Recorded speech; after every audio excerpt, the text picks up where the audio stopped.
Assalamu alaikum, everyone. Just waiting for the staff to enter the room. Then we'll start, inshallah ta'ala. Just make sure you take advantage of your time. Make azkar, make the takbir, which is the sunnah during these days. Barakallahu feekum. And jazakumullah khair for your patience.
السلام عليكم. Can you hear me? وعليكم السلام ورحمة الله وبركاته. حياك الله شيخ. Sorry for the delay. You hear me? Yeah, I can hear you. Alhamdulillah. Is it clear? Yeah, if I speak like this, is clear enough? It should be, inshallah. It should be. That means I need to speak louder. Yeah, if you could speak, like if you could bring the mic closer to you, that'll be better, inshallah. Problem is, let me see. Let me see 1 second.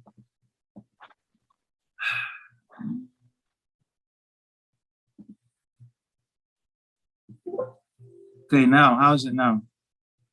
Yes, mashallah, better. Much better or better? It's better, alhamdulillah. It's clear. This is sufficient, inshallah. Inshallah, inshallah. Inshallah. I don't have a mic. I do probably in the room, but طيب, it's not. Wait, yeah, hold on. Yeah, I hear you. Are you able to share your screen? Is there any option to show that on your side? Okay, let me share. Host disabled, participating is disabled. So now the sharing is going to be of a document or of the screen itself? You can choose. You can choose the actual document, or you can have the whole entire screen. You can have. I just want the document itself because I might. Hey, خلاص. Now, if you click on New Share, you have options that can show up. Okay, but it's saying it's disabled. Disabled. Okay, wait 1 second. Okay, I made you a co-host. You should have the option now. So stop others sharing view and thing, yes. Okay, now it says, okay, I have it on here. Okay, you see this? تمام. ايوه ما شاء الله. طيب. This is the second part, third, fourth, then خلاص. طيب. ايه تمام. Previous. Right now we're live on YouTube. Do you want me to record the lecture as well on my side? Oh, one second. Give me a second. But it's still clear. The screen is clear. Fine. Yeah, no. طيب. What do you see now? Do you see just which panel do you see? The first panel, importance learning. Okay, now what do you see? Number 3, biographies or methodology. Okay, now what do you see? Same thing, second panel. But does it have other things on the screen? Yeah. It's showing like the options. Oh, okay.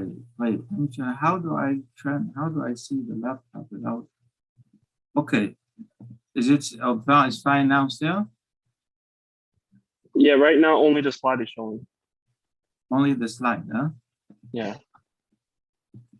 Wait, that's good. Only the slide. Okay. Now 6, 7, 8. Yes. Wait, just give me at least 1 second. We can start inshallah.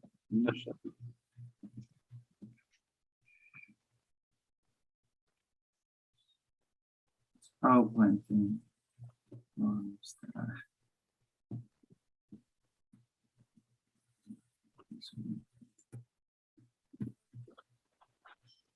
طيب إن شاء الله. طيب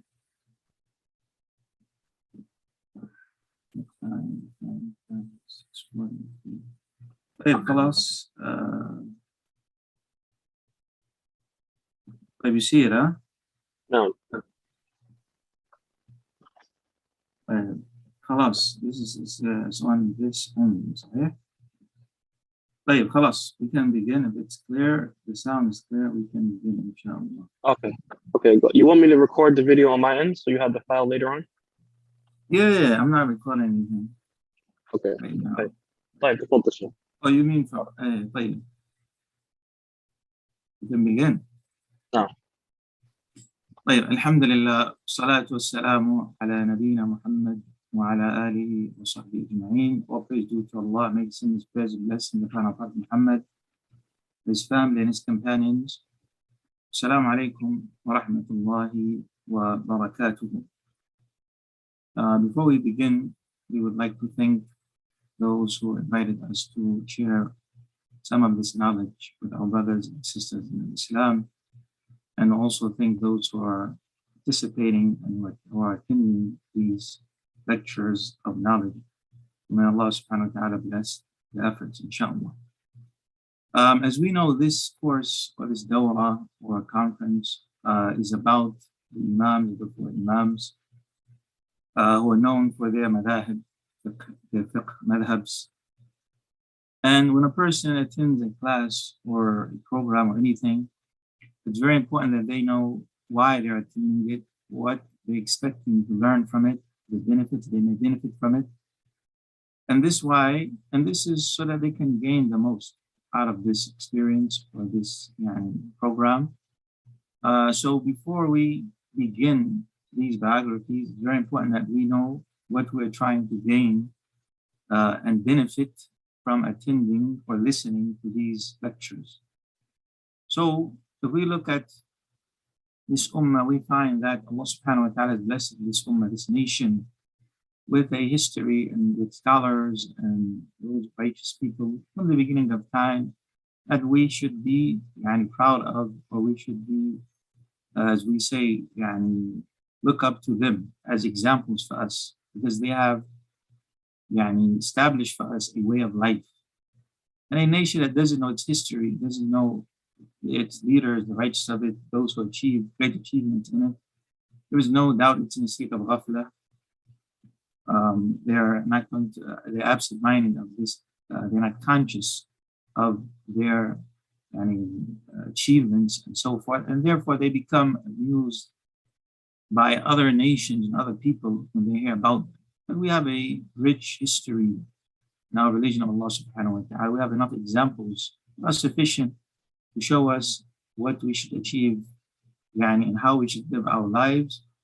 So therefore, it's important that when we listen to these biographies, that we know why and what are the benefits of studying them and reading them. And this is why this introduction, which is going to be brief, inshallah, is an introduction to prepare us mentally to begin and benefit from these lectures or these, inshallah. So when we look, we find that, Allah subhanahu wa ta'ala mentioned that the prophets, they didn't leave behind them no dinar or dirham, they didn't leave wealth behind them, but they left behind them this ilm, this knowledge. And he mentioned, and the Prophet ﷺ says that the ulama warathatul anbiya, that the scholars are the heirs, the inheritors of the prophets of Allah subhanahu wa ta'ala. And we look in the Quran, we find that Allah subhanahu wa ta'ala mentions to us the stories of the previous prophets and the previous nations. And he mentions to us why these stories are mentioned. Why did Allah subhanahu wa ta'ala mention the stories? Is it for the purpose of just entertainment, for us to just read them and listen to them? Or there are other benefits? There's a greater benefit and a reason behind this. Because nowadays we find that many people, they like to read stories and listen to stories and so forth.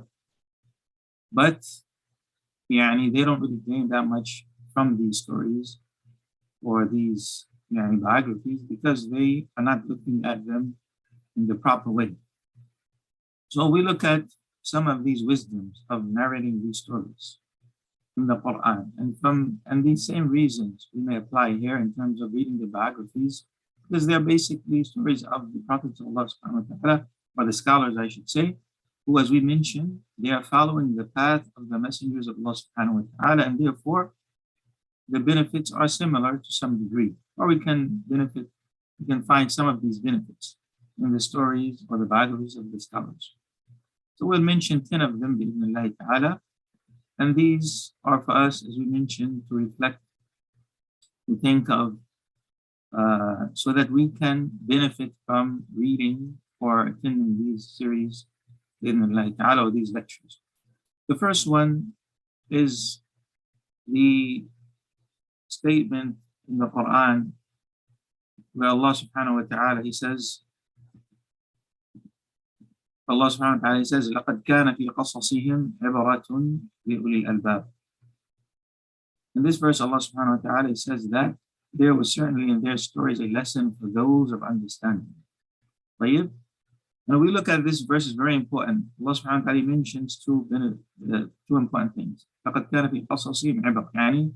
The reason or what we can gain from these stories are ibrah. These are lessons. For who? Those of understanding ulil albab. And this is very important because we find that in many cases, people may not benefit from these stories, or they might benefit from the Quran itself. When we look at the Quran, Allah subhanahu wa ta'ala says, ذَلِكَ الْكِتَابُ لَا رَيْبَ فِيهِ. There is no doubt in it. Hudan, for who? It's guidance for what? Al-muttaqin, the righteous people, like people of taqwa. So here also we find that there is ibrah for who? The people who are understanding, those who understand. And then in the next verse, for the next point, we see the second verse, Allah subhanahu wa ta'ala says, فَقْصُصِ الْقَصَصَ لَعَلَّهُمْ يَتَفَكَّرُونَ. Tell them the stories so that they may reflect. So these stories, these biographies of the messengers of Allah and the scholars of Islam, there are lessons in them for the people who are understanding, those people who have intellect, those people who think. How will they benefit from them? Through reflection, tafakkur. Not just by reading and going past these stories and looking at them and saying, mashallah, it was nice, it was interesting, and so forth, as we find. A lot of people, when they attend a khutbah, You ask them, what do you learn from it? They say, mashallah, it was good. I felt good about it to end it. But they didn't really think about the message of the khutbah. What am I here? What am I benefiting from this khutbah? So that this will have an impact on the person, and it should change them. They should reflect on these verses from the Quran or the Hadith of Prophet sallallahu alaihi wasallam. It should change the person. So it's important that we know some of these benefits and keep these in mind. In our way of attending classes, we should always write down notes, even if they are brief. They don't have to be long, but they should, even if they are brief. And the benefit is that a person, inshallah, will affect them in their life, so that they can benefit from such lessons or from attending the lesson, wherever it may be. Right. So these are the first 2 points of mention. The third point is that these siyar,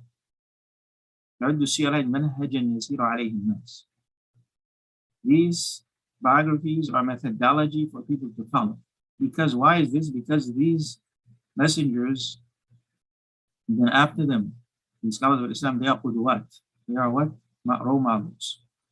And these stories are not just for what? The tasliya, entertainment, as we mentioned earlier. But rather, we should learn from these stories, these experiences, a way of life, in every aspect of it, whether it's in their character, their generosity, their wisdom, how they responded to people, how they interact with people. At the end of it, these are a qudwah, example for us. And Allah subhanahu wa ta'ala says about the messengers, He says, those are the ones whom Allah has guided. أُولَٰئِكَ الَّذِينَ هَدَى اللَّهُ فَبِهُدَاهُ مُقْتَدِهِ. Those are the ones whom Allah has guided, from the Prophet sallallahu alaihi wasallam. So follow their guidance, follow the guidance they received. So the Messenger of Allah subhanahu wa ta'ala and the Prophet sallallahu alaihi wasallam being the last one of them, as Allah subhanahu wa ta'ala also mentioned, that indeed in the Messenger of Allah subhanahu wa ta'ala there is a what? An example, a good example. So we look up to them, we look at their behavior to the end of it, and also we learn from this, as we mentioned, this is a way of life. It's like a map that they have drawn for us, or that it was drawn for us, and we have to follow it. The next point after this is related to it. For these biographies, they give us a correct method, or the correct methods of upbringing, raising children, rather the entire Muslim generation. Meaning that these biographies, and we look at the upbringing of these scholars of Islam and how they became scholars, you'll find that there are many benefits and there are many examples and there are many stops and many things to reflect on their parents, whether it's their Imams and many examples, Imam Bukhari and so forth. And we should look at these examples to see how we can raise up our children. How can we build a new generation or raise a new generation who carry this concern of the knowledge of Islam? And there is no doubt that the best way is through studying these biographies and reading them. Imam al-Bukhari, who was young, what does his parents do? What does his mother do? Imam Malik, Shafi'ee, whoever, Hanifa. What environment they lived in? What are the things that help? What are the things they began with? So that we can begin the same thing with our children. We try at least. At least we must try and follow this path, as we mentioned, because this is the proper way, the proper method. If we do not follow this way, we do not follow their path, then how would we accept to end up with the same results? It's not practical, it's not possible. So it's very important that when we read these biographies, when we hear them, we think about these things. We think about these lessons from the beginning of their life, not just at the end when they were scholars, when they were teaching, but rather from the beginning when they were being brought up. What did they attend? What did they abstain from? And we'll find many examples when we look at the biographies of the scholars of Islam, And this is important for us during these times, these difficult times especially, where there are a lot of distractions and a lot of methods and ways and suggestions that people suggested for the upbringing of their children. But we have, as we mentioned, the examples of these scholars of Islam, and this is the map or the path that we should follow, because they were examples. They are examples to us. They have followed a methodology, a way, and they experience certain experiences. And hopefully, if we apply the same ideas, the same methods and ways, inshallah, hopefully we will have a generation that carries the hum and the concern of the previous nation. And the same with the parents. This is not just for the children, but rather the parents themselves. How should they raise their children? What are their priorities? What are the concerns they should have? Because the reality is that parents play a role, an important role, not just a role, in the upbringing of their children. And their decisions actually have a great impact on the future of their children. And we take that sabab, the reasons, the means, the results with Allah subhanahu wa ta'ala. But we find that a lot of people don't seek these means. They don't follow the same paths of the early scholars, and therefore it's not likely that the results will be the same. The next point is that in these stories we find تطبيق العملي للنصوص الشرعية والقيم الإسلامية. We find a practical implementation of the Islamic text, meaning the Quran, the Sunnah, and the Islamic values. And Aisha radiallahu anha, when she speaks about the Prophet sallallahu alaihi wasallam, she says, كان خلقه القرآن, that his character, his manners was the Quran, or implementation of the Quran, as Imam Muslim narrates. This means that we may read about generosity, we may read about humbleness, we may read about wisdom, we may read about how a person should respond to something, how they should act with their teachers.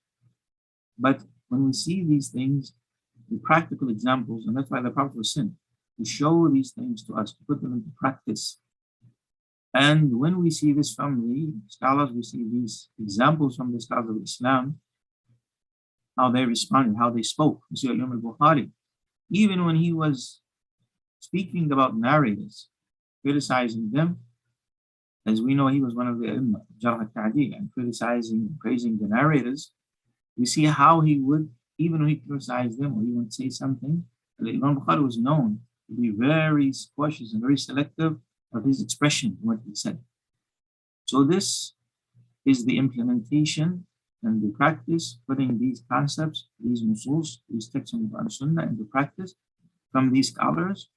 So we know the reality of what it means to be humble, what it really means to be a student of knowledge, what it really means to sacrifice for the deen of Allah subhanahu wa ta'ala. Because when we see these biographies and read them, we see these scholars, how they understood it, how these verses, how these traditions of the Prophet sallallahu alaihi wasallam had an impact on them. And we ourselves try again to follow that path or that method. And we see the implementation of this, because a lot of people have their own understanding of the Quran and the Sunnah, whether it's in terms of knowledge or character or manners. But the scholars of Islam, they are the ones who put that into practice. So we know the reality of this, the reality of humbleness, the reality of controlling what you say, the reality of how the teacher deals with the student, how the students deal with their teachers to the end of it. And we find this in these biographies. Also, number 6, بها يتم معرفة صفات العلماء الحقيقيين من غيرهم، وخاصة في زماننا حيث صار كل أحد عالما وصار كلام الجهال يقارن بكلام العلماء. This is very important. This point here is reading the biographies of the scholars. Reading these biographies. Through these biographies, we learn the characteristics of the true scholars. And this is especially during the times that we live now, as everybody became or is considered to be a scholar, and people start to compare or to oppose the statements of the scholars with the statements of some people who actually are ignorant and they have no knowledge of Islam. And everybody has a a channel becomes a scholar. Everybody has access to social media, and they establish these channels, and then people start to praise them. Unfortunately, the reality is one of the main reasons for this is the lack of understanding or knowing the characteristics of the scholars of Islam, not knowing how they live their lives, not knowing their ibadah, their worship, their statements, their actions, and this is and then a person doesn't have really anything to compare the people that they see in front of them with, because they have never seen scholars, for example, in many cases. They haven't read about these scholars. They haven't read their biographies. So they have really nothing to compare with. They see people who are claiming these characteristics. They're claiming to be humble. They're claiming to be righteous. However, the reality is that they are far from these scholars of Islam. So when we read these biographies and we live with these scholars, we live with their statements, we live with their experiences, we live with their lives, then that makes us wonder, and that makes us stop for a second and reflect on the characteristics or the character, the behavior of the people of today, and that makes us think of it. Is this a person that I should seek knowledge from? Is this a person who's actually following the way of the scholars of Islam or not? And through these biographies, ta'ala, we will, inshallah, learn a lot and know the true examples. And what is it truly to be a scholar or to find a scholar then? So this is very important. As we read the statements of the scholars, the biographies, we should learn the characteristics of the scholars of Islam and have an idea. This is not to judge people. It's not for you to determine who is a scholar based on your readings, but it's a filter, it's a system, it's a form of defense for you to at least wonder and question the behavior of some of the people today who claim to be people of ilm or knowledge, who claim to be scholars. And this also doesn't mean that people are perfect. No doubt human beings are humans at the end of the day.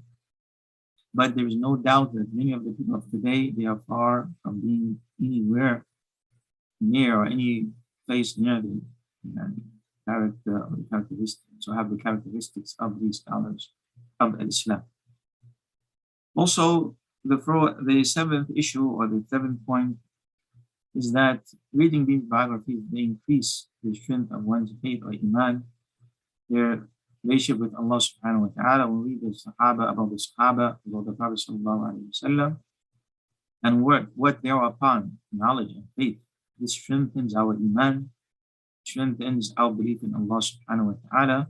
When you see these examples, their prayer, their fasting, their patience, the sacrifice, their patience in seeking knowledge, their patience in their ibadah, this will increase your faith relationship with Allah subhanahu wa ta'ala, because we are surrounded with corruption, we're surrounded with people who claim to be examples, we're surrounded with people who just promote anything, because we're living in societies, everything is open, you have access to everything.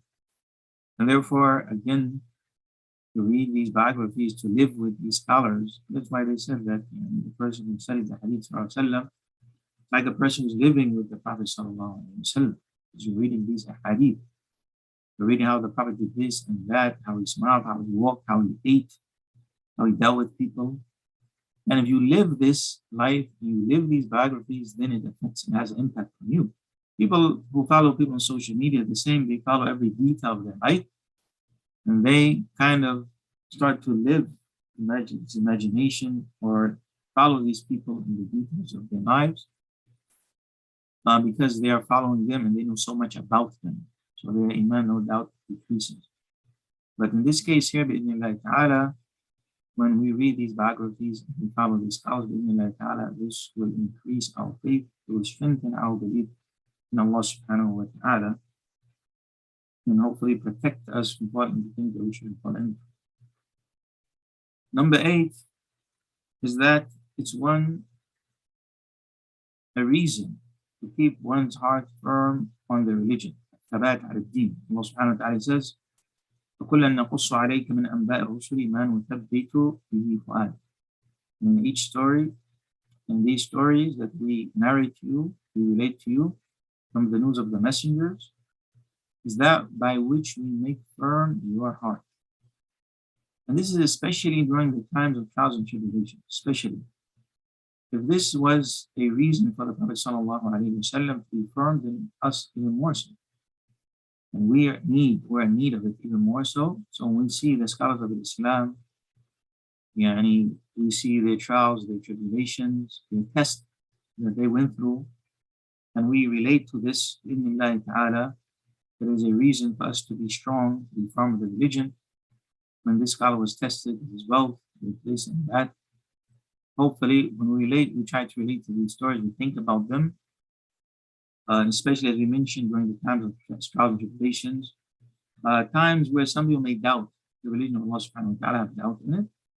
But when we go back and we see that some of the scholars and earlier generations have went through trials and tribulations, maybe even more difficult than some of what we may go through today, this, bi'idhnillahi ta'ala, is a reason and a means for us to be firm and to be strong in the religion of Allah subhanahu wa ta'ala.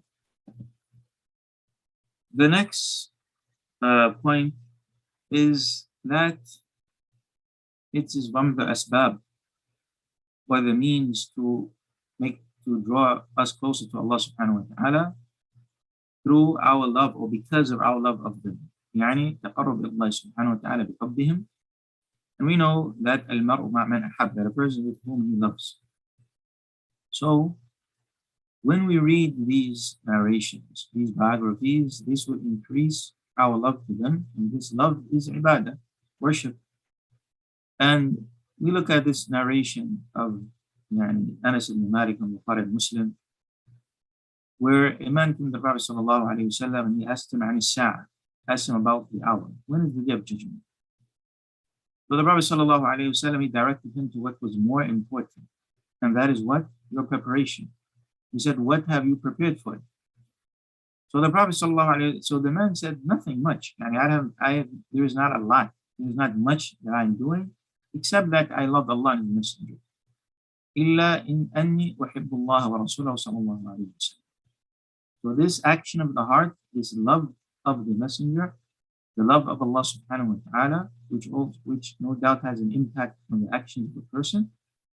This love was this person, based on this love, the Prophet ﷺ told him the reward of this, and he says, أَنْتَ مَعَ مَنْ أَحْبَبْتَ, that you will be with those whom you love.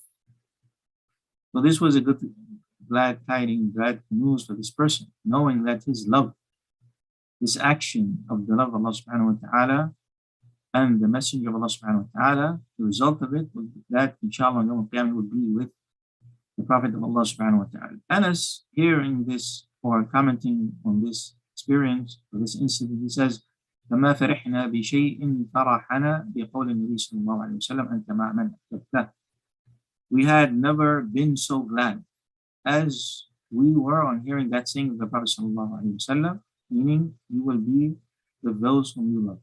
They were very happy, and they experienced happenings that they didn't experience before that time, when it was not often.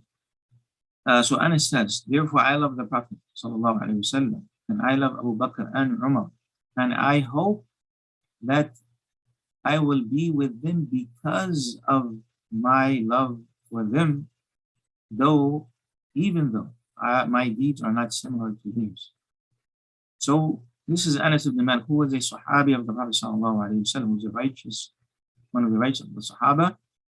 He is saying that he is happy with the statement because he loves the Messenger of Allah and he loves Abu Bakr and Umar. He shows the importance of loving Abu Bakr and Umar and the status they had. And he hopes to be with them on Yawm al-Qiyamah because of this love. He says, even though his actions or his deeds are not similar to them or to theirs. So if this is the statement of Anas ibn Malik, anhu, who said he's one of the Sahaba, he was a righteous of the Sahaba. Not only that, but Anas was one of the people who narrated many hadith, al-Mukthireen, or al-Mukthirun al-Sahaba. The Sahaba who narrated many hadith of the Prophet sallallahu alaihi wasallam. And we see this statement of Anas. So when we read these stories, our love to these scholars of Islam should increase. And hopefully this love will be a cause for us to be with them in the paradise of Allah Ta'ala, to be with the righteous people. And this is a reminder of us to be careful of those who we love, how our children love celebrities, people who mention social media. We have no message. That it's important that we read these biographies and that we establish this connection and that we are the cause to increase their love. Because, as we see from this hadith, you are with whom, with those whom you love. So the more we read, the more we know about them, the more this love will increase, and they will be more of a qudwa to us, no doubt. You cannot follow someone who you're ignorant of, you don't know anything about. Rather, you have to study, learn about them. The final 10th point that we want to mention is النظر إلى الجهد الذي بذلوه لحفظ سنة النبي صلى الله عليه وسلم, and of course لحفظ هذا الدين. To look at the efforts they made to preserve the sunnah, the way of the Prophet sallallahu alaihi wasallam, and Allah's blessings, His prayers be upon him and his family, and to look at the efforts they made in spreading the deen of Allah subhanahu wa ta'ala, protecting the deen of Allah subhanahu wa ta'ala. As we look, we will find that the scholars of hadith, for example, they traveled for months, for example, just to into one hadith. They were very careful of how they narrate the hadith of the Prophet, and the other scholars also. They studied the fiqh, they studied everything of the sunnah of the Prophet sallallahu alaihi wasallam. And this will help us appreciate this knowledge. Many people don't appreciate it. Many people don't appreciate this knowledge because they don't know the difficulties and the sacrifices that these scholars have sacrificed, the time, the effort, and the money. To the extent that some of them were poor, not because they didn't have money, but because of what they have spent in travel. And nowadays, even the same, many of the scholars of the students of knowledge, they have to buy, for example, manuscripts. For example, why? So that we can have a perfect copy of Sahih Bukhari, for example. How did it happen? Because there are many manuscripts of the earlier generation, and this applies to any book that the scholars of today or the students of knowledge try to collect manuscripts, for example, to give us a copy of the book as the author wrote it. And the scholars of the past as well, they did the same, and they had to travel, they had to collect books, and they had to buy books and spend their time to the end of it. So when we look and read these biographies, we see these struggles and we see the efforts they made to preserve the deen of Allah subhanahu wa ta'ala, as we mentioned, and also to preserve the sunnah of the Prophet sallallahu alaihi wasallam. This helps us appreciate this knowledge and be patient and appreciate the efforts that are made from the people of the ilm, people of knowledge, whatever form of knowledge may be, whether it's the Quran or the sunnah of the Prophet sallallahu alaihi wasallam or the fiqh. All of these people contributed to al-Islam. So it's upon us to appreciate the efforts, overlook the shortcomings, which are inevitable, which some that's inevitable. So this is something, as we said, an introduction to these courses, these lectures, a brief introduction for us to reflect, to think of what's said to us, to understand that these are examples for us. This is a way of life. Is to increase our love to the scholars of Islam, to appreciate their knowledge, etc. Inshallah ta'ala. So, inshallah, as we listen to these lectures, bi'idhnillahi ta'ala, we will learn more about these scholars, know the attributes, the qualities, the characteristics, as we mentioned, the way or the path to raise our children, inshallah ta'ala, the correct understanding of the implementation of these values of Islam, as we mentioned, such as being truthful, abstaining from backbiting, slandering. Even when you narrate something or mention something about a person, the absence, how do you say it? How they were conscious, they were careful what they said to the end of it. And inshallah ta'ala, this will help us change and help us in the future for the future generations, bi'idhnillahi ta'ala. So this is an introduction, brief introduction, inshallah, with a few points for us to think about as we sit in these classes. We will hear many statements, many incidents, many things that happen in these individuals' their lives.